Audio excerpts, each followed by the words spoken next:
Hey guys, I am here to get into a directing analysis of Swan, which was directed by Darren Aronofsky, released in the year of 2010.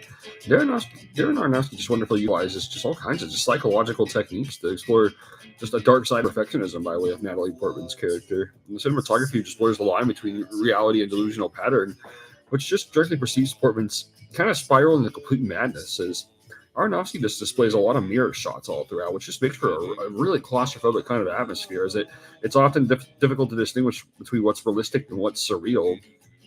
Ultimately, kind of resonates as a very hallucinatory kind of atmosphere, which strongly reminds me a lot of a combination between David Cronenberg and Roman Polanski, getting across this very claustrophobic and just psychologically intense sort of project to a very scarring extent.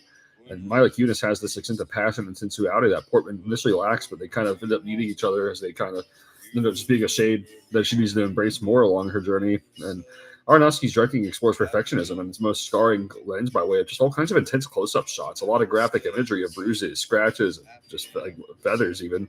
So Aronofsky borrows a lot of his other directing perspectives from The Wrestler to expand upon this very raw, gritty sort of perspective of grounded surrealism.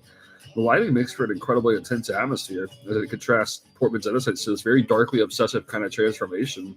The editing just perfectly conveys this blur between realistic and jarring, which perfectly portrays Portman's insanity as it gradually brews into madness. All these fast-paced moments are just meant to display just raw depths of obsession.